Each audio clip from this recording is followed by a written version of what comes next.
Welcome to Craft, Design, Edit, Sleep, Repeat with hosts Lisa Conway and Nikki Jensen.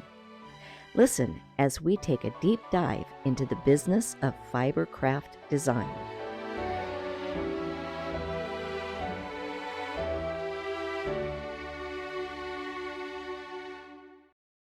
All right, welcome everybody back to Craft, Design, Edit, Sleep, Repeat. Today I have a very special guest. I am talking with Helene Dehmer of Happy Go Knitty. She's an indie dyer in New Zealand, and I am thrilled to have her with us today to talk about dyeing and collaborations with designers. Welcome, Helene. Thank you. It's so nice to be here. I'm so thrilled. I really am, because this is something that's been on my list for a while now, talking to someone who does the dyeing or works with the yarn manufacturing part of it and then works with designers as well. So that I think it's really valuable for our designers to learn how that process works. So, first question, when did you start dyeing? I started dyeing it's about 20 years ago, when I actually still live in Sweden, because I'm from Sweden. And I used to dye yarn for, me and my sister, we dyed yarn for knitting cotton clothes for our kids. So I dyed cotton yarn. And my son was a toddler, and we dyed some cotton. And then in 2004, I moved to New Zealand, and I brought some of the cotton yarn with me. And I actually didn't knit for quite a while. And then I picked up the knitting again. And then I thought, dyeing yarn is fun, and knitting in hand-dyed yarn is fun. So I continued dyeing cotton, which is a totally different process from dyeing wool. It's different dyes, different process. Everything is very different. And also, you cannot buy cotton here in New Zealand. So I forced my sister to bring cotton yarn with her when she came to visit. So she would have half a suitcase full of yarn, and then a few clothing items for herself to wear while she was here. But then after a little while, she said to me that, Helene, come on, you live in a country full of sheep. Why don't you dye wool instead? So I gave it a go, and like I said, it's a very different process. And also, I had a full-time job by then, so it was very, very, very small scale. But I've always been a maker. So I used to do craft markets, but back in the day, I made jewelry. So I started selling. So I'm going back a little step here now. I started selling jewelry and cotton yarn at the same time, and at craft markets. And that doesn't work, because people get really confused. Am I selling jewelry or am I selling yarn? So I gave up the jewelry. I stopped making jewelry, and I focused on the yarn. But then, like I said, I started dabbling with wool instead. And like I said, it's a very different process, and it was very, very small scale. And I went to lots of craft markets and hardly sold anything. But then eventually it started growing. But I gave up the cotton because, one, I couldn't get my sister to bring me the cotton all the time. And even though she's been here visiting many, many times, but it's people here in New Zealand, they don't really understand cotton. It's not very common. And Okay. it's so different to wool. So different, the how you wear it and how you knit it, and Yeah, I just ventured into wool instead. the entire working with cotton, right from the dyeing Mm, process all the way through mm, to the finished product, is very different in how you mm. manage everything. So, Yeah, yeah.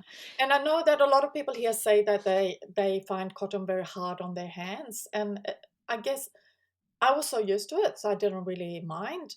But it's yeah, It it doesn't is have the quite same different. kind of stretch. No, not at all. It's very rigid. It Yeah, doesn't yeah, give at all when you knit it. So it is harder right. on your hands. Yeah. Yeah, so anyway, Okay. so that's when I started dyeing wool, and then eventually I kind of created a little business name for myself. So that's how Happy Go Knitty started, which is I've actually forgotten. I think it's Happy Go Knitty started about 12 years ago, I think. Okay. Yeah, Okay. And yeah. w- at what point, since you started as a with a full-time job, at what point did you move over to full-time dyeing? Well, I used to be a book designer, so I designed coffee table books. So I was literally juggling this at night and in the weekends and having two kids as well. So I worked a lot. Yeah. But then I was made redundant, and that's when I started focusing on the yarn, and I just decided I'm gonna make this fly. But I also I couldn't it didn't bring in enough money back then, so I continued designing books on contract. So for a long time, I was still juggling both. And now I've been dyeing yarn full time. I think it's about 5 years, Okay. I think. Yeah, yeah. You've And got in to the you've got to beginning, really get to a point because it's one of those professions that you've got to really know how to find your market, how to work with that market. You've got to really focus to get to mm, a full-time position. mm. Oh, It's absolutely. And I guess the thing is that I, back then, I didn't think it would be even possible to make a full time income from dyeing yarn. I didn't think that would be possible at all. And at the same time, I really badly wanted to do it, but I had a really good job as a book designer. I really enjoyed that job, but I was drawn to doing both, and you can't do both. And but I guess it was the I couldn't you can't really resign from a good job to make a hobby a job. That's pretty risky. it, So I it can guess it be was kind really of a risky. blessing. It was kind of a blessing in disguise that I was made redundant. It was in a period of books turned very digital, and yeah, the that company, they were struggling a bit. So unfortunately, I was made redundant, and but that was really, you know, the point where I thought, no, I'm gonna make this fly. I'm just gonna do it. And then, quite frankly, I actually, I'm not going to deny that I was supported. I was married to a man who had a really good income. So that was kind of a support in the beginning, absolutely. And then, but we actually divorced 3.5 years ago. So back 3.5 years ago, I was standing on my own feet and I was like, oh my God, can I actually survive doing this? And it turned Right. out I could. So that was Cool. really exciting. Well, I kind of touched on it. How do you describe your market? Who do you dye for specifically? Just knitters, knitters and crocheters? Do you have a vision of who that person is? Who is your market? Um, well, I guess I know who my market is. There is a very big group of what we call yarnies here in New Zealand, who Mhm. are the people who really, really love knitting with hand dyed yarn. And we are lucky to have yeah, there are a lot of people here in New Zealand who really enjoy knitting with hand dye yarn and seem to have the income to be able to do it, because I'm not going to deny what I do is luxury. It's definitely Right. luxury. It's not cheap. It's not cheap at all. But to be able to make it a sustainable income and make it run it as a business, you actually cannot sell the yarn very cheap. There are some Right. people who do, and I don't understand how they make a living from it. But for me, it's a business, and that's what I do to make a living Mhm. to pay my bills. Mhm. But Right. anyway, my market, there is I uh, Sorry, I'm trying to get my head around this because It's a I tough don't think question I for would. all of Yeah, us. it is. I did, but it is. And the thing is, I don't think I think about at all whether the yarn's going to be knitted or crocheted. I think most of my customers are knitters. I know there are crocheters as well, but I don't design I, or I don't dye a yarn for being knitted or for being crocheted. The Right, only thing I would say about that is on the rare occasions when I do self-striping sock yarn, because I do make that, and that is that's kind of intended to be knitted into socks because that's how you right. calculate the yarn to get it into stripes. So if someone decides to make something else of it, it's not going to have the look that the yarn was dyed for. And of course, if you use it for crochet, it's going to look very different. But I have heard you and Julie in particular talk about the process it takes to create self-striping yarns. Describe that for our listeners. What do you have to do to create a self-striping yarn for socks? well, the way I do it is that for me, stripy sock, the way I make them, the stripes are about 1 centimeter. They are about 4 rows. And to get to that point, you need 3 meters of yarn. So what you have to do is you have to decide how many colors you want. So if you do a 4 color yarn, the hank needs to be 16 meters in circumference. No, sorry, 12 meters. Three Right. times 4. So 12 Yeah. meters.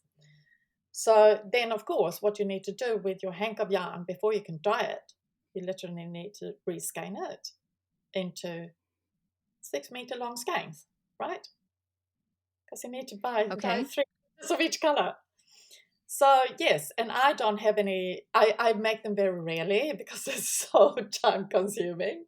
So I don't have a setup for doing this properly. I do it the very you know low key way that I'll put up 2 chairs with weights on them, and then I pop in my AirPods and put on a good podcast or something, and I walk the yarn. So Wow. I wind it into cakes so I can easily pull them. You can't. It's Mhm. very difficult to pull the yarn from a swift because if Right. you stop, the swift starts spinning and it all turns into a mess. So first, I need to ball up the yarn into cakes, and then I walk them between the chairs and just wind the yarn around the chairs, and then I tie it, and I tie marks at 3 meters distance, but then you need to put ties in between those as well because otherwise the yarn tangles up.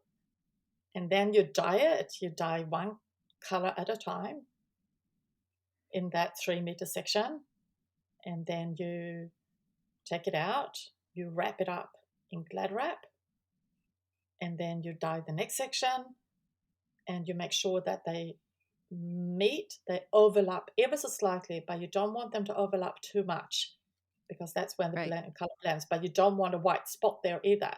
So you dye the next section, you wrap that, and you wrap the meeting point separate. And the whole time you need to be so careful so nothing drips on other parts of the yarn. It's a Wow. mission. It's a Oh, mission. yes. Let's put it I've this heard you way. guys When talk about it, but that's the most detailed oh, description I've ever heard, oh, and it's a lot. it's a lot of work. So you can imagine when my friend Julie from Honey Hoolies Design, who I know you have interviewed as well, she's a very close friend of mine. She challenged Yes. me because I had this vision about making a 14 color self-striping yarn. And I know that there are dyers who do this regularly, and I don't understand how they do it because she challenged me, and I thought, oh, bugger, yeah, I need to do it. I have to get it out of my system. I need to do it. So I can tell you that a 14 color self-striping yarn, that means skeins that are, so 14 divided by 2 is 7, right? Mhm. And 3 meters of each color. So that's a 21-meter long skein, 42 Yep. meters in circumference. Yep. It was a mission. I Yeah. don't understand People who make self-strapping yarn on a regular basis, they have a totally different setup than I do. Yeah, I would think that they've got I'm trying to think how you would even automate that. That's just amazing. I mean, in a factory, I can see where the machinery could be set up, Yeah. but how would a hand dyer even come close to that kind of a automated Yeah, I actually don't that's know, kinda and mind-boggling. it is. It is. It's a lot of work. I usually end up in I was gonna say that I usually do them once a year, but that's actually not true because I haven't done, I cannot fit it in this year. It's not gonna happen. Probably. I know I've said online that, yes, people are gonna make the rainbow yarn because I do a 6-color rainbow yarn, and they're actually gorgeous, and they fly out the door. But even that is quite a lot of work to do. And I know that I've said to my customers, yes, it's coming, but I'm not sure that I'm going to get to it because our event season starts in a month's time. And I Right. have a lot in my pipeline. So I Yes, don't know if I'll speaking get of there. which speaking of the event season, if you look at the show notes for the episode with Julie and Paul that is getting ready to come out here shortly, because we are in the past, folks, you will see probably Helene's market list as well. Yes, it's the same. I We go will to get you markets to together. I will get you to send me the list of Yeah. markets you're gonna be at, though, so that I can include it in your show notes as well. So you talked about when you came up with your name. How did you come up with Happy Go Knitty? What led you to that name choice? Um, I actually don't quite remember exactly how we got to it, but it was my ex-husband who is a lover of the English language, and we just kind of had a play with words. And Okay, because back in the day when I started Happy Go Knitty, the yarn was very colorful. It's still colorful, but I have now introduced a lot of muted colors. But it used to be very, bright and cheerful and very playful, and somehow we just Happy Go Knitty. It just happened. Happy Go Lucky turned into Happy Go Knitty, and Happy Go Knitty. it just stuck. Okay, It just stuck. And it was alright, interesting because almost 2 years ago, I moved into a commercial lease um, place where I do my dyeing. And when I did that, I was at a point when I thought, oh, maybe I should actually take this opportunity because I had proper signs made for the shop and everything like that. So I thought, okay, this is the time where I have the opportunity to change my logo and things if I want to. And I was tempted to do it because it is a very whimsical logo and very colorful. But I decided to, the name Happy Go Knitty actually doesn't really match with a sleek font design. So right, I decided to stay with my logo, but I knocked back the colors a little bit. So the colors are a little gotcha. bit more muted in my logo now. But I stayed with my very whimsical logo. Because I'm still quite a sort of I'm a very happy-go-nitty person. Happy-go-lucky, happy-go-nitty. Well, that's just Yeah, it me. does suit you, very much so, but it is kind of a we love hearing how people come up with their Yeah. business names and their, you know, Instagram handles and those kinds of things here. Mm, mm.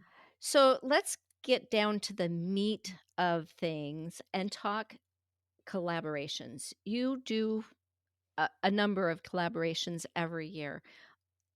Who initiates those? Do you reach out to the designer or does the designer reach out to you? I would say that most of my collaborations, it's been me reaching out first, but then in particular in one instance that all of a sudden a designer contacted me as well. So my first collaboration with I have collaborated with New Zealand designers for quite a long time, but with my first international big designer was Thea Coleman. And it was literally, I had a yarn that I used to dye that unfortunately I can't buy anymore, but it was made by uh, Great Woolen Road, no, Great Ocean Road Woolen Mill. That's what they call it in Australia. And it was a very interesting yarn because it was a Surrey alpaca Polworth blend, and it was absolutely beautiful. And it was quite sort of unusual. And for some reason, I saw a pattern by Thea, and I thought, oh my god, she makes the most amazing cabled garments. That she's so clever. And I literally just sent her a message on Instagram. I said, hey, this is me. I'm Helene. I'm an dyer in New Zealand. I have this awesome yarn. Would you be keen to design in it? And she said, yeah, that sounds cool. So I sent her some yarn, and she came up with the beautiful cabled cardigan called Shandy. And so that was the starting point with Thea Coleman. She has since then designed Vesper with a twist in my merino alpaca blend, Merpaca. And she has got yarn at the moment, a new yarn base that I have, which is called Lothbrock, and it's a BFL Gotland blend. So that's Ooh, that sitting with me sounds at the moment. interesting. It's an awesome yarn. Thea is very much, she likes the walls, the more proper, it can be even be, she likes even quite rustic yarn, and she's a woolly person. So Right. I would never dream of sending her any of my silk blends because that's just not her thing. And then quite a few years ago, I sent an email just for the fun of it to Isabel Creamer. She came back to me and she said, I'm really sorry, I've got too much on my plate. I cannot commit to anything now. But then when I got this Merpaca yarn that I mentioned, Merino Alpaca Blend, I gave it a go again and sent her a message and said, hey, what do you think? I've got this awesome New Zealand spun yarn. Would you be keen? And she said, yes, go for it. So she designed a sweater, a yoke sweater that is called Cardone in the merino alpaca. And then when I later on got a new, very interesting yarn blend, New Zealand spun merino arapawa. So arapawa is a breed of sheep that only live on some small islands in the Marlborough Sounds here in New Zealand. So it's a proper rare breed yarn. I asked Isabel again that, hey, I've got this yarn. What do you think? Would you be keen? And she said, yes, I would love that. And so I sent her some, and she designed a sweater called Venia, which is a plain sweater with a panel of really cool, I don't know if it's lace or cables. There's something in between. I guess it's more lace than cables, but it's not lacy. It's like it's very modern. Looks very cool. So, and then I also contacted, because happened to find Rachel from Unwind Knitwear. I saw her design called Orbit it just popped up in my Instagram feed, and I thought, oh my God, that is so cool. So she's really focused on very intricate color work. And I sent her a message and said, hey, what do you think? And she came back and said, ooh, that Mardi yarn that you have, which is a yak silk blend. No, sorry, yak silk merino blend. That looks really interesting. So I sent her some of that, and she came up with a beautiful design called Aquilegia, which is a big. Her yolks are really. Oh, her color work is really. They're really cool because they're super deep yolks. They kind of go quite far down the sleeves as well. Mhm. So she designed that, and then all of a sudden one day it said ping in my web shop for sale, and that was her buying more of my yarn because, quite frankly, when I collaborate with designers, that's yarn support. I give them yarn for free. I would never expect them Right. to pay for it. But she actually went in and bought some more yarn in my shop, and I sent her a message and said, "Hey, what's happening?" And she said, "Oh my God, I love the Mardi yarn so much. I need to do another sweater." So she was, yeah, yeah, I'm serious. I was stoked. So she designed a sweater that we released um, December, no, January, in January this year. That was called Lineal. So that's also Yep. designed. So she has designed twice now in the Mardi yarn, I which think is those are, Yaxter merino. two of the ones that I've seen in process, Mm. I think. I The thing, think. when I collaborate with designers, I always knit the pattern myself as well. So I push it while I'm knitting it. If I can, sometimes the designs are more secret, sometimes they are not secret. So I always check very carefully with the designer how they want to run the Right. process, because that's their choice, of course. Yes, and then also that is what I've got in the pipeline happening now, which is very exciting. A few years ago, I sent once again, just sent a message on Instagram to Camilla Ward, Danish designer. Um, if you are familiar with her Magnolia sweater, it really took off a Yes. few years ago. So it's got a wide magnolia border down at the bottom. It's, once again, it's not cables, it's not, I guess it's lace, but it's not really what I call lace, but it's like an ornament pattern of magnolias down at the bottom of the sweater.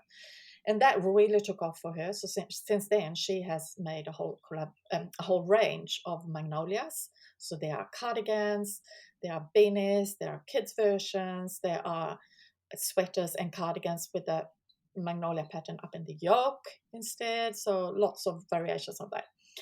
But I sent her a message a few years ago, and back then she had her own yarn range. So she said that I'm really interested in what you're doing, but at the moment it doesn't work for me. So I was very surprised and super stoked when in January, all of a sudden I had a message from Camilla in my Instagram and said, "Hey, I'm coming to New Zealand next week. I would love to come and see you." I was like, okay, that's cool. So, and I had never met her, of course. And so she came around to my studio, and um, we had the most amazing time. As you know, she's Danish, I'm Swedish. So we were talking Danish and Swedish with some hilarious misunderstandings every once in a while. And and but we just had such a good time, and we were talking, yarns and colors and patterns and everything. And then all of a sudden I looked at the clock and it was 7 o'clock at night. So we've been talking nonstop 6 hours, Oh, just wow. talking. Yeah, it was amazing. We just totally clicked. And we decided to, yep, come on, let's do some collaborations here. And I had a very cool yarn that I only had samples of. I actually didn't have the yarn in stock yet, but she saw it and she said, "Yep, that's the one." So this is a very specific New Zealand type of yarn. It's a merino possum blend. And if you're not familiar with possum and opossum is not the same thing. Possum, they are called brush-tail possums, and they are a pest here in New Zealand. So they are doing a lot of damage to our environment. They But weren't we have indigenous to New Zealand, were they? They were brought in from brought in Australia? from Australia. And the funny thing is that in Australia they are protected, but here in New Zealand they cause enormous damage to the the whole flora, but also all our wingless birds. We have a lot of wingless birds here, wingless, yeah, wingless, flightless. They don't fly, so they hunt them, they kill them, and yeah, possums they cause a lot of problems here. But they have the most amazing fur, and that is actually used in the yarn industry. So it creates a yarn that is very light, very, very warm, and it's Yes. got the most amazing halo. So it creates it's almost like a little fur. It's when you Yep. see the yarn, it might not look that different. It does look different, but it might not be that special. But when you knit it and then you block it, all the possum fur comes up to the surface, and it's like a fur. It's amazing. It's so I cool. I actually ran across this. Was it 1 skein or 2? They were just little. If it was 2, if it was just little tiny balls, but I think it was just 1, and it was a cotton possum blend, believe it or Oh, not. It was very oh, that's unusual. interesting. I found it in a thrift store, so Yeah, no idea where it, you know, originated from, but, it still had the ball band, and knit up, it had the most unique, uh, combination of water wicking and warmth because of the yeah. possum, and the Mm, halo on it was just really mm, it was unlike anything I'd ever seen before. mm. And I was familiar with possum knit yarn already, but that when I found it, it was just like, "What is this creation?" I wonder what It that was. very unusual because and I don't know, I might still have the ball band, but I ended up because there was just this little tiny bit of it, I ended up making a pair of fingerless mitts with a lace pattern for my sister-in-law Nice. and, gave them to her.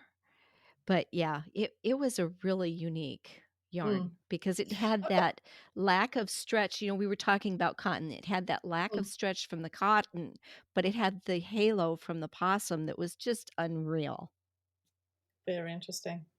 Yeah. Very different, very different. I just love the possum yarn. So, yeah, I'm stoked that I've got it. So I've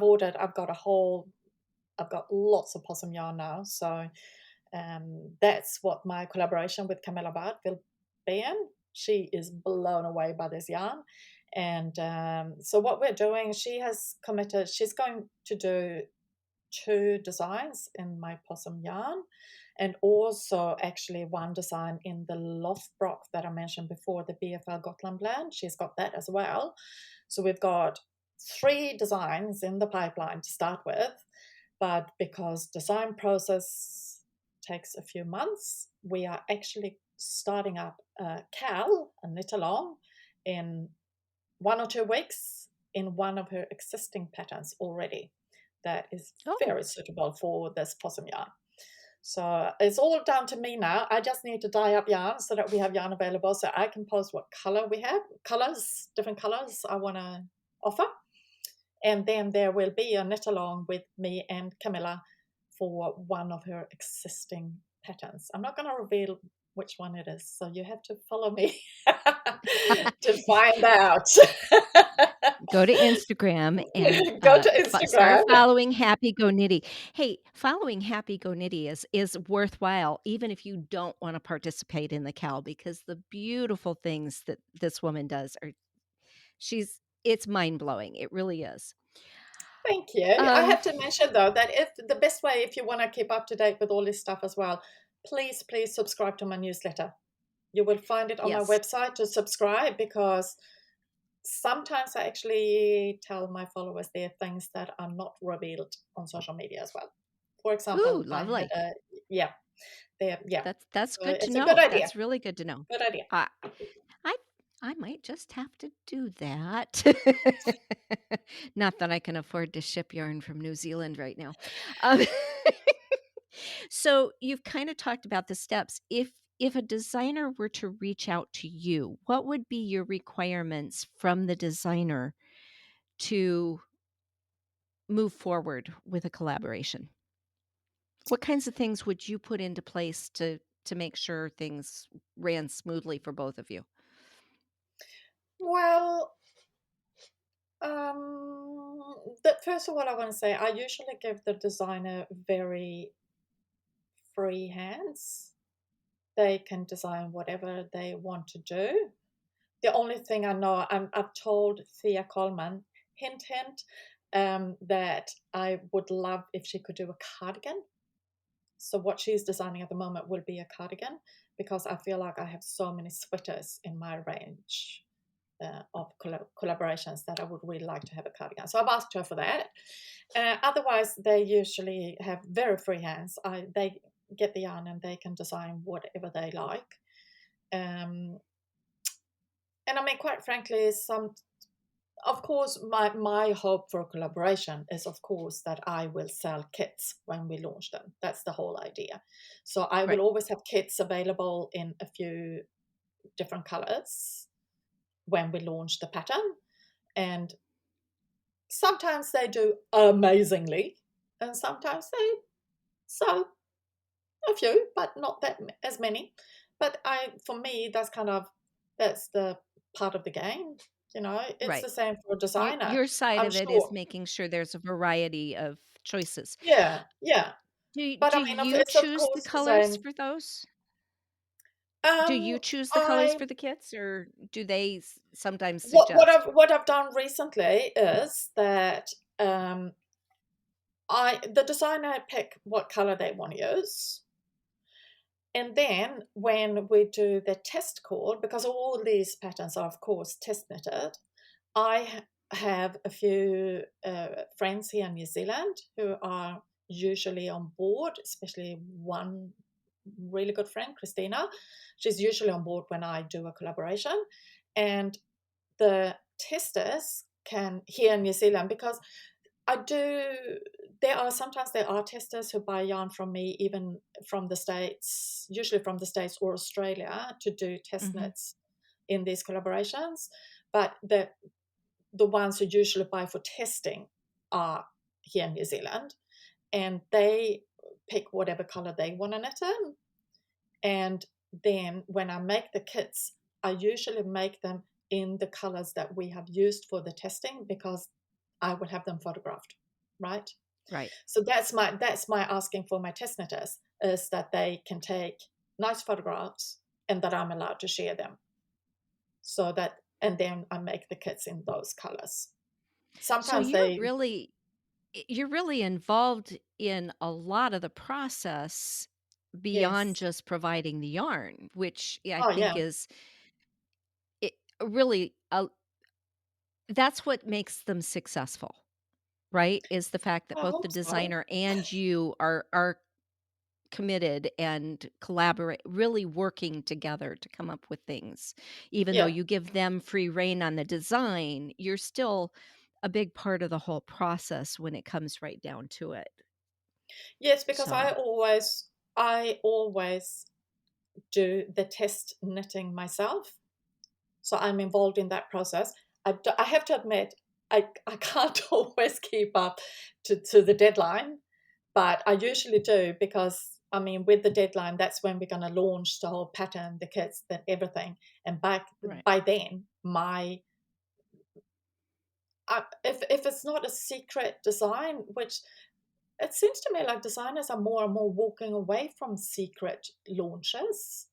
Or what we normally do is we are allowed to post photos of details, not the full garment, Right. but details. So it could be, a part of the yoke, it could be the sleeve motif if there is one, or things like that. But Mhm. of course, I mean, the more we show it on Instagram before the launch, we manage to get attraction Right. before it even launches.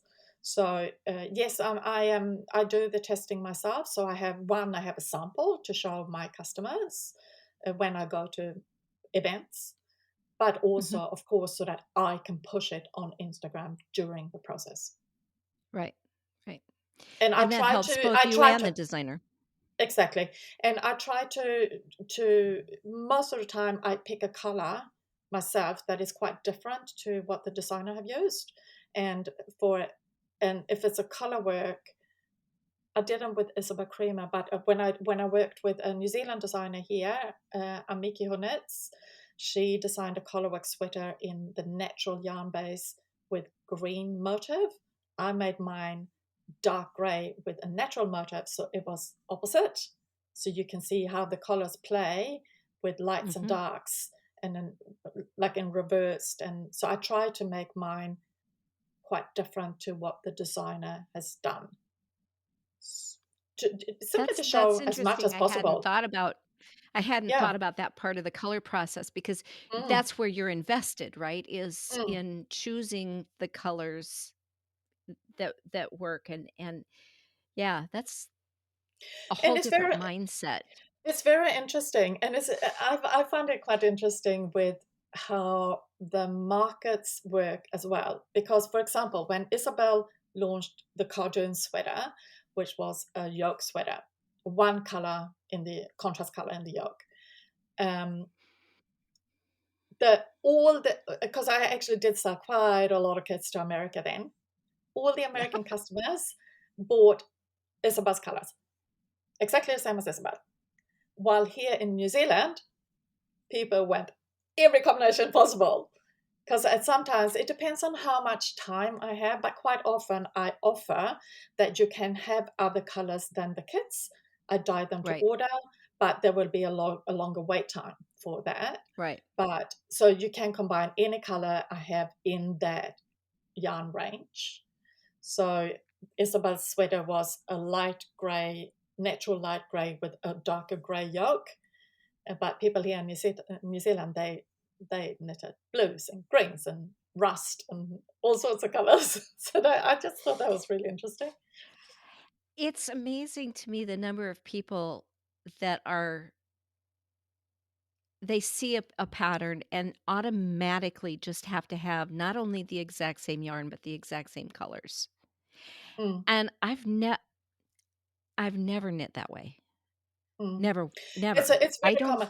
I think it can be, depending on what yarn is used, it can be a good idea to use the actual yarn used in the design. For example, now when we're going to design in the possum, of course you can get to that gauge with another yarn, but a possum yarn behaves quite differently to yes. other yarns because it blooms a lot. The possum fur kind of fills in, it bulks up, it blooms a Right. lot. So you, even though my possum yarn is a DK, you couldn't just pick any DK to get to the same gauge. Because there's a big difference between a woolen spun possum yarn compared to, for example, a superwash merino. Oh, It's definitely. like, oh, it's so different. You cannot Oh, compare them. I totally get that, and being I'm a spinner, I'm a weaver, I'm a knitter. I'm a knitter first because that started way back. I get the fact that you have to look at the fiber as Mm, well as the gauge yeah. to really get a replica of what but I'm just amazed at the number of people that have to have the exact same sweater, Mm, the same mm, colors and everything mm, as what they see in that picture. Because to me, the fun of it is creating my own color combinations, mm. right? I And think making that it fit my and it's there's so many people that just don't seem to think that way anymore. yeah, and I can see both ways of that because people have different um, creativity. If Right. they and I appreciate that. Oh, they see this, they really love it. I want that, and I think Yeah. that's fine. But that also, I have realized that it's very important to for me as well what color I choose from a selling Yeah. point of view. It's the whole Yes. the color process is very important. And I also know that Thea, for example, Thea Coleman, she seemed to think out like s- this season's color range that she wants to use Right. so that I don't know if that's true or not. I get that impression because she's quite often talks about, oh, this time I'm using this and this and things. And I know that most Doesn't she designers, have a trained design background? I don't know Didn't exactly what her background is, but it's very interesting. If I can highly recommend looking up her what would you call them? They're on Instagram. She puts out like Right. really long, they're like reels almost, but they're almost an hour and a half to 2 hours long. And at the Oh, moment, wow. she's doing monthly recaps. It's really interesting. I actually didn't even know that Thea has over 300 designs under her belt. She is super Wow. talented. So what she does is in February, now because I just watched the February podcast reel, whatever. Oh, it's a live on Instagram, but it's saved. You can go back and watch them. So she goes Mhm. through. Okay, February, back from when she started designing, and she goes starting whatever 2010. She did this design in February, and then she goes all the way up to where she's now. So she's going through, Wow. and what she's doing at the same time as well, because she has a team of, I don't know if she has a whole team, but she has a woman who's on the podcast with her. Sorry, I can't remember her name, but she seems to be very involved in this process as well. So what they're doing is that Thea is revisiting her old patterns, and she's tweaking them. They are redesigning the actual pattern, the layout of the pattern, and they are looking at all the details in them, and they are tweaking. Oh, maybe this could actually be better done. This, and so they are revisiting all their old patterns. And what she's doing in that process as well is that she's now seeing, you know, things and details that she really liked from previous designs that she wants to bring back in a new version. So I know Mhm. that she mentioned in the January podcast, she showed a really beautiful cardigan, and she showed, oh, I've got this beautiful Lothbrook yarn from Helene in New Zealand, who I've collaborated with before. I think this yarn is going to be a revisit of this pattern. It's going to be different, but in the same. So I really enjoy. I have noticed so many of her patterns that I have scrolled past on Ravelry or even haven't even looked at. And then when you see them in her podcast, you go, oh wow, that is really gorgeous. Right. So Right. that's interesting. So, um, kind of lost my place here. Sorry. Yeah, sorry, that was a long chat about Thea Koma, No, but I no, that's actually think okay. she's That's a very okay. clever designer. It wasn't you. It was such a fascinating conversation. It was like, okay, where do I go from here? Um, so you talked about the kits and how you Hmm. create the kits, and that's what threw me because I was looking at the question going, did I ask that? No, but you do them because that's, something that you create as part of the launch. Yes, So, have you ever done any designing yourself, or do you just strictly stay with the dyeing? I stay with the dyeing because I I have sometimes I can have ideas that think, oh, that would be nice or that would be nice, but I just feel like there are other people who do it much better than I would. I would be such a rookie if I started designing, and I would have to put so much time and effort and thought into that. And I actually don't think I have that in me at the end of the day. I love my knitting, but I'm quite happy to pick up someone else's pattern and knit it. And like I said, Uh, I'm so involved in my collaborations, and right. that knitting takes up a lot of my time, of my knitting time. So Mhm. no, Well, I and don't think it's for me actually. you I'm a put color person. you put a lot of thought into the kits and the way you present the yarn for the patterns that I can see why designing yourself would not really fit with the time it takes to do the rest of it. No. You know what I mean? I can see that, but I had to ask. Oh yeah, no. So I mean, it's a good question, and a lot of people have asked me. But at the end of the day, being what I do and being a one-woman band is taking more than full time. So there's no time left for designing. That makes sense. Yeah. You come up with some really unique colors. Your recent launch of the oil slick, for example, that one just and I know it that one's done for now, if I remember correctly, but Yes. oh my gosh. And I've got friends that have um purchased it and they hold it up in front of their cameras and I just go drool, drool. What is your favorite color to dye? If Of all the colors you Oh, put that together, is what is such your a absolute favorite? difficult. And what Do you is your mean least favorite? do you mean actual color or color dyeing technique? Color, actual color. We'll Color. talk technique next.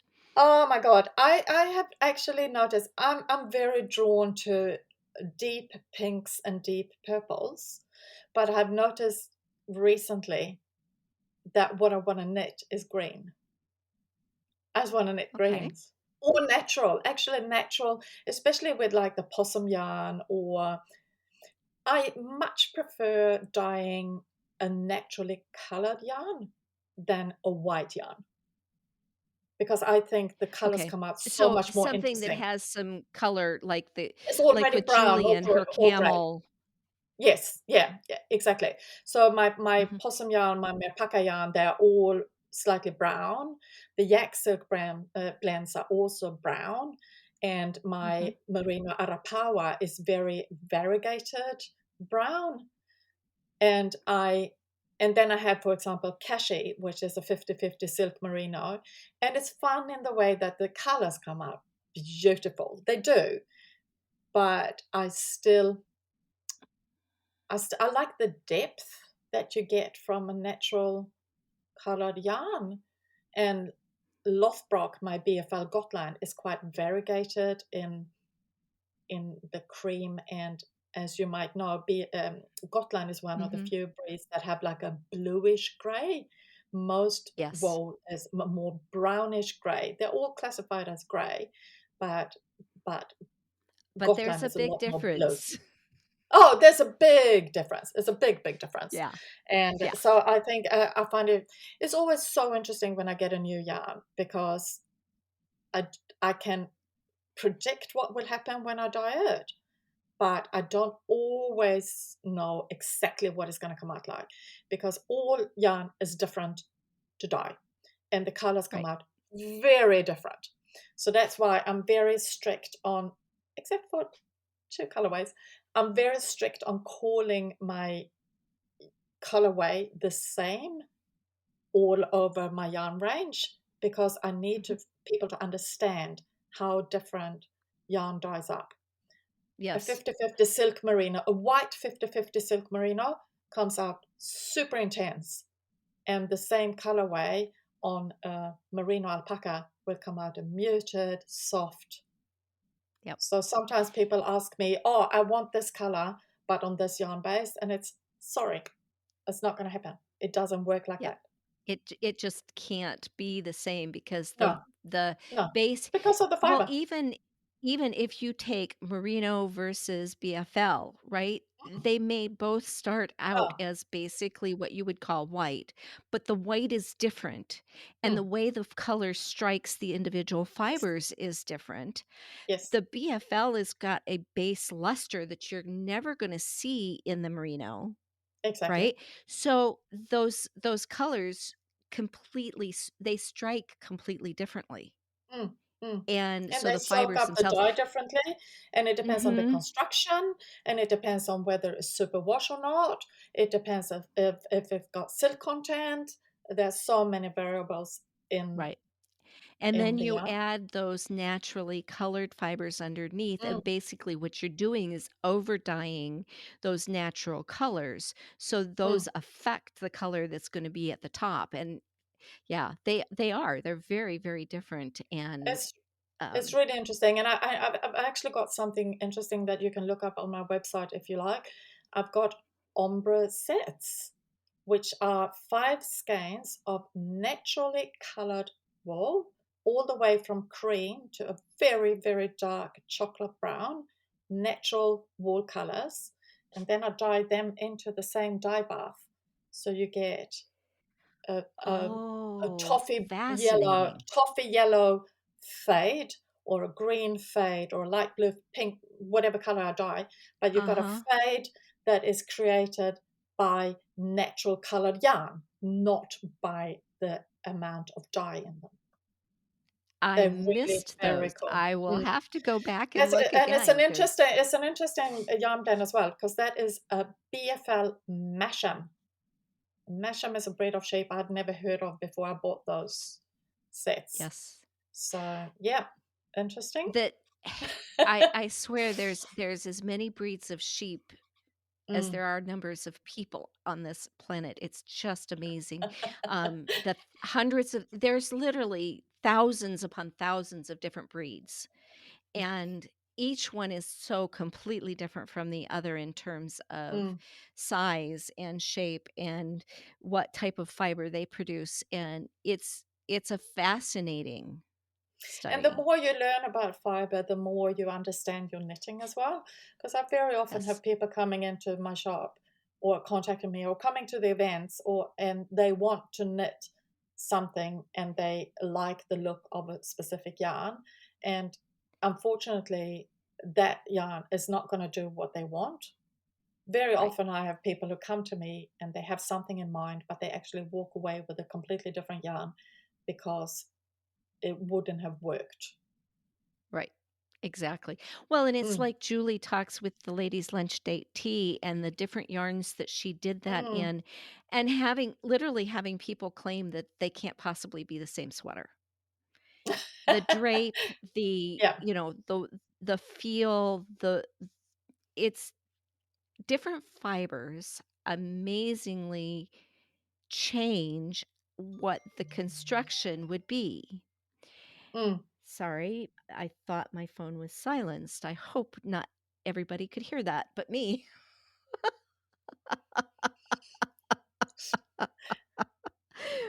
My kid just texted. Anyway, so, um, what is your what is your least favorite color to dye? And here we could talk a little technique as well as preference.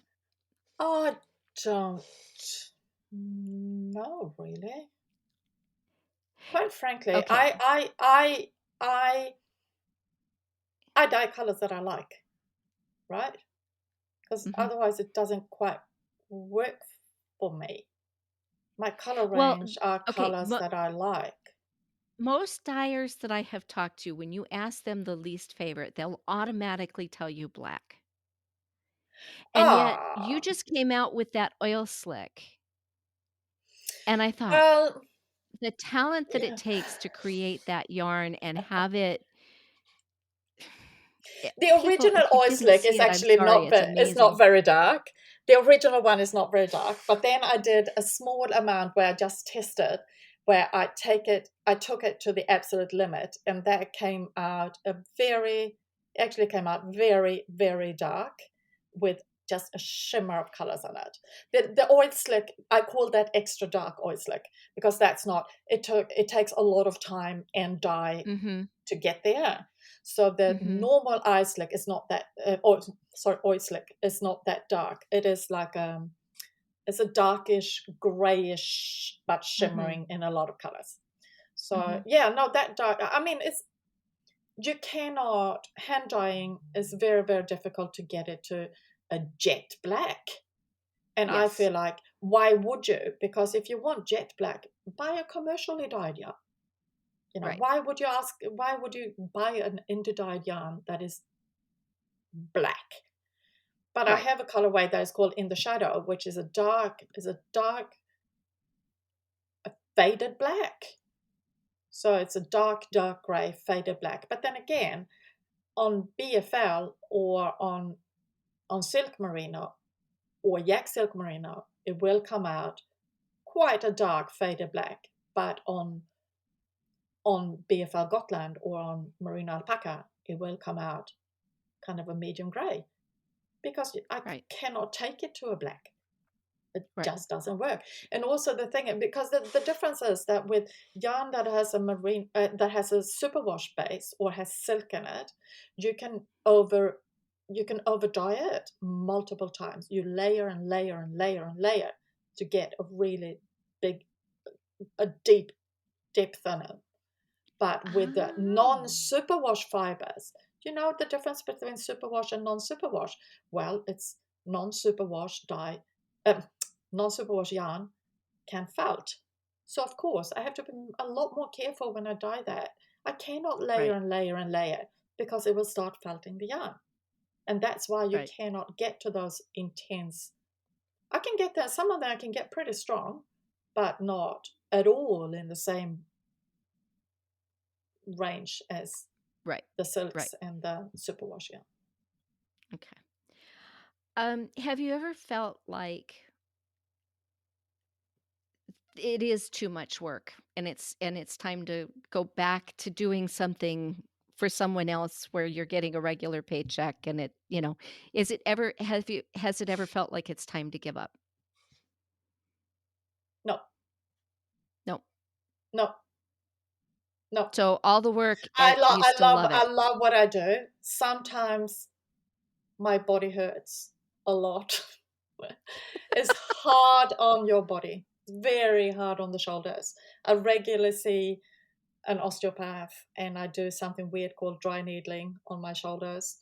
Um, but I love what I'm doing. But for me, is also I love being self-employed. I don't think I could ever go back to being employed again. I love running my own business. I do it my way, and that's why my shop is only open on appointment. I work when I want to work. My weekends are usually very often not the weekend. My weekend can be Tuesday, Wednesday, and I do things when I want to do them. I work long hours. I've just done a stint of 8 days in a row with no weekend, and I work till 7:30 at night because I had a lot to do. But then I might take a break of 3 days instead, Right. or I actually didn't. But I tell myself that I could take a longer break, and I rarely do. But I'm a little bit, so I have to say, I'm probably a little bit addicted to what I do because I love going into my studio. It's fun. I mean, some days it is hard work. It is hard work, but I just love it. Yeah. I love what I'm Yeah. doing. I think too the fact that you've managed to get a studio where it's not in your home where you're looking at it Mm, all the time. So when you do mm, leave, you have the chance to disconnect a little bit might yes. help too. Yeah. That And at to the same me time, would be I'm the really hard happy. part. Yeah, and I'm really lucky because I actually found a studio 2 blocks away from where I live. So it's Right. super handy. I just walk over. It's yeah, and I'm lucky. I live in this little seaside suburb on the Auckland North Shore, and I'm 3 blocks away from the beach, and my studio is 1 block away from the beach. So I take a break at lunchtime, I take my lunch, and I go down to the beach and sit there and breathe for a little while, and then I go back and work again. So That's I'm nice. very, That's yeah, nice. it's very nice. Yeah, I find with working here at home that I have a very strict rule. I do not work on Thursday. Yeah. It's just that's any other day of the week, but Thursday is my day. That is my absolute. I might answer an email if it's early in the morning, but that's it. Mm.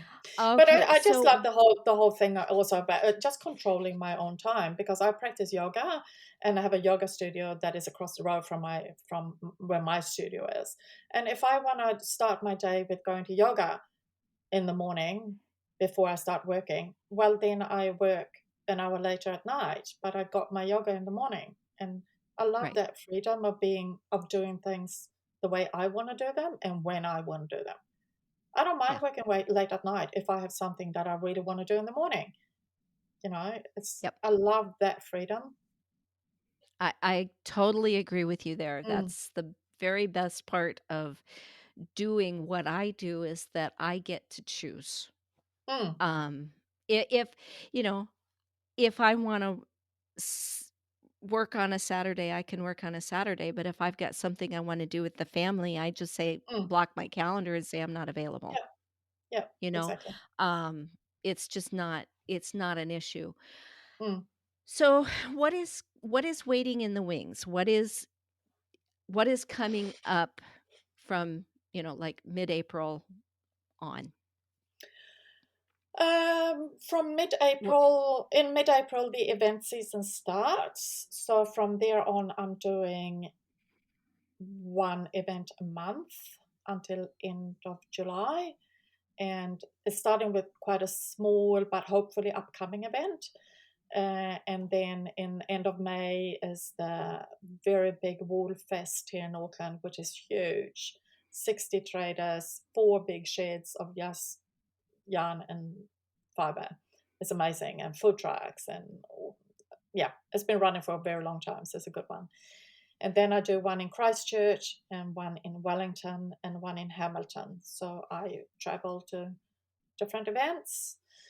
So that's going to keep me very busy. At the same time, I'm also launching this knit along very soon with Camilla Bard. And when her patterns are coming along, we will launch them. And then I've got the collaboration with Thea Coleman when that takes place. I'm not sure yet when that's happening. And then might have some other collaborations with other designers that are actually not confirmed yet, so I don't want to mention them. But there Right? are always things in the pipeline. And then I have a very big thing happening, most likely in September, and that is that Happy Go Knitty is going to leave Auckland. I'm moving, What? so that would be a What? biggie. Yes, yes. Um, d I'm Can we talk enough about where Happy Go Knitty is headed? So, or well, I is can tell that you, too far the out? thing is, it's not 100% confirmed that it will be in September, but very likely because the lease for my studio expires in September. So that's a good time to make the big shift that is going to happen. And that is, I'm going to Okay, move 2 hours north up to Whangarei because I met a wonderful man 2 years ago, and it's time for us to actually not have a distance relationship anymore, but actually join and excellent, live together. So, excellent. but it will That be the good. I'm super happy. He's the most amazing person, and the good thing is that because Happy he Go must be Knitty people. She has knitted for a sweater for him, so he must be two, special. two, Oh, yep, that's two right. now. Yeah, Yeah, I challenged the boyfriend curse, and it worked out. So and you won. I did. Yes. So, but the good thing is that my business, because my business is mainly online or I travel to events, it means I can actually shift it anywhere. So it will Yeah. be a matter of finding somewhere where I can continue doing. Because Happy Go Knitty, I'm not giving up, not at all. I'm just shifting the business. So so September will probably be a month off because it will be a big deal to move myself and the studio and get myself set up Oh, and all that. definitely, So definitely. yeah, and then I will we'll see what happens after that. Oh, that's that. Yeah, we'll It's very exciting. think all kinds of good thoughts and cross fingers and toes and no, this is Yes. great. I'm very happy to hear this for you. What advice would you like to give to budding designers who might be interested in doing collaborations or budding dyers that think that they might want to do this line of business? What would you have to say to them? Uh, but if we start with dyers, because I do actually do collaborations with dyers as well, which is very cool. Yes, you do. That is mainly with Julian Paul from Honey Huli Designs and Katrine from Yarn Floozy. We have something called the Happy Honey Floozy Club, which we do occasionally, 2 times a year. It's been so far. Um, so that's fun, and I think it's really cool to realize that we are, yes, we of course we're competitors because we're dyers, but we just love working together. So it's really good fun. And when it comes to And you're supporting designers, each other and bolstering each other and absolutely. holding each other up. Yeah. Exactly. And I mean, we all have our own yarn bases and most of all our own dyeing styles. So I'd rather collaborate than compete. You know, it's Oh, much, definitely. much better for everyone. And when it comes to designers, I guess if you are a new designer, don't be afraid to contact an indie dyer if you like their yarn or their colors or whatever, and just propose what you would like to do and what you think you might have to offer and etc. Because I think the thing is that to realize that we're all humans, we're all just people, right? and not be so scared of contacting someone. Maybe they will say, I'm really sorry, I don't have time, or I'm sorry, I can't do that. But just ask, you know.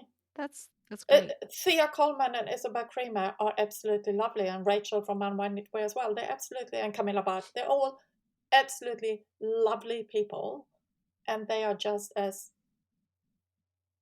human beings like you and me, you know. And one of the things I feel in the design world is that we may be competitors, but regardless of that, we're always willing to help each other.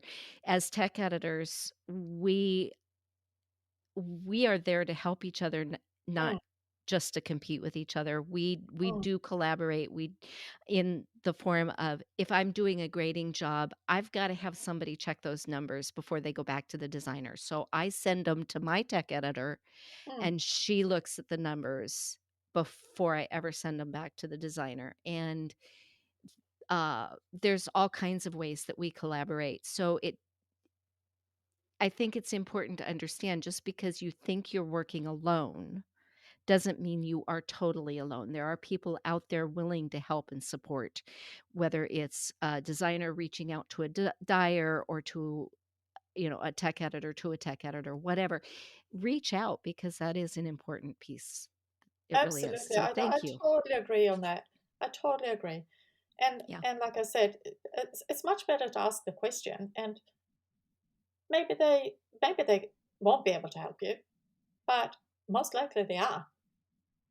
Yep. I feel like the more you ask for help, the more help you get, because most of the time people actually said yeah, sure, you know. Well, and I think look at it instead of reaching out for just yarn support, reaching out and saying, "Hey, I'd like to work with you on this because Mm, you definitely do these as collaborations. You definitely work the process with the designer, taking part in the test knit.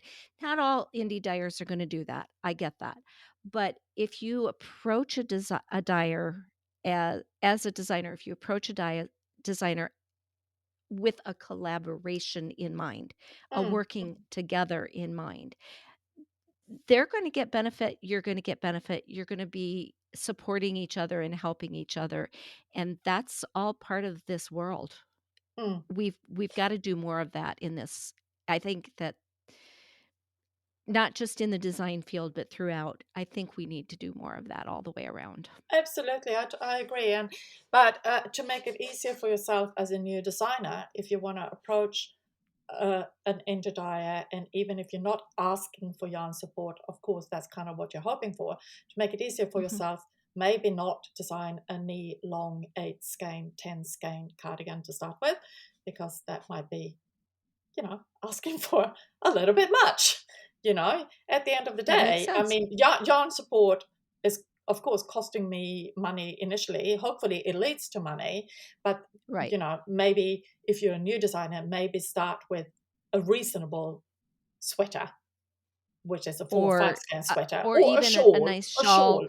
Yeah. something that takes 1 to Yep. 3 skeins so that you're Yeah. getting that collaboration, and, the more you work through those processes, the bigger the design can become because now you've got a good Absolutely. working relationship together.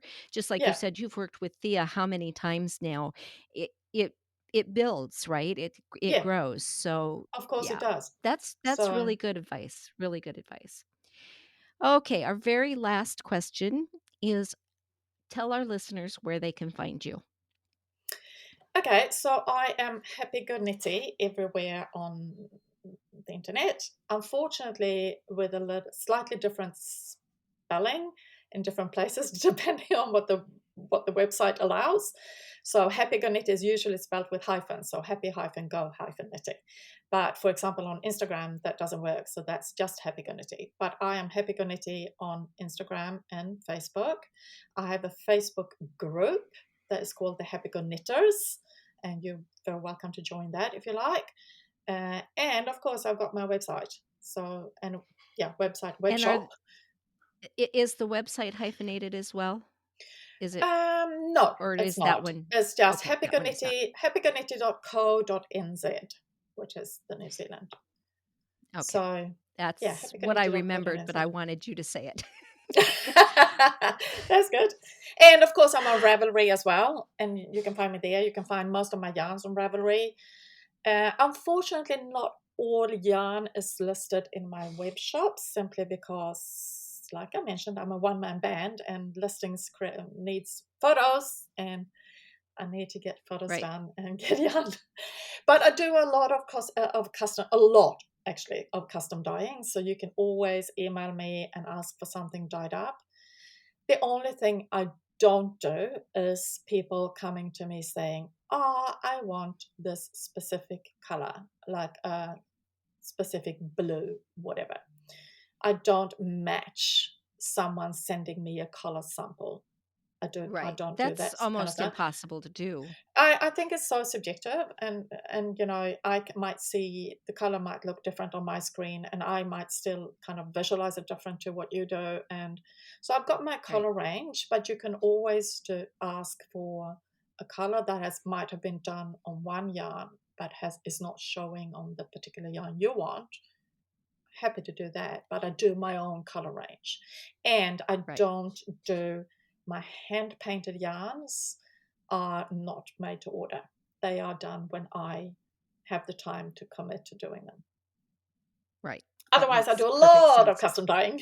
And I'm Yes, also no got kidding. You and also if you're in New Zealand, which you might not be listening to your podcast, but if you are, I have my 5 Oh, stockists you'd here in be New Zealand as surprised. well. I have listeners all over the world.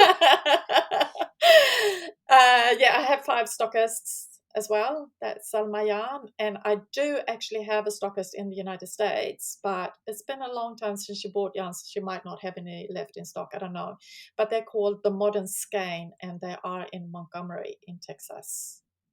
Oh, All okay. stockists are listed on my website, so you can find them there. All my events are listed on my website as well. So Wonderful. yeah, That'll be yes, it's wonderful. all there. Yeah. Okay.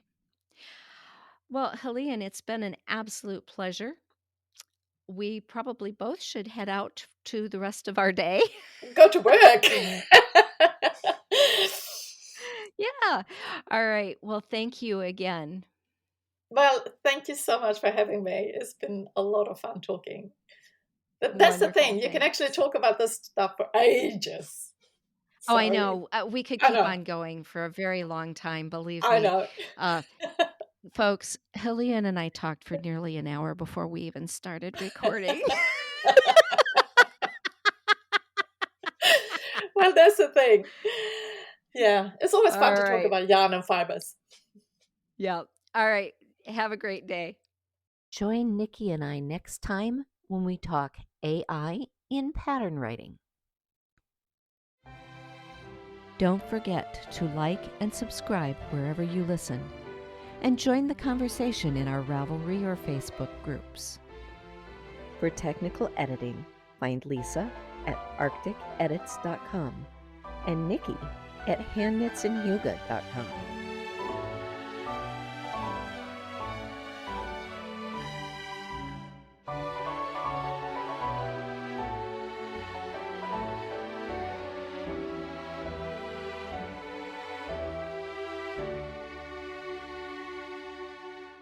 Thought we had 2 hours difference. Here's 9:45.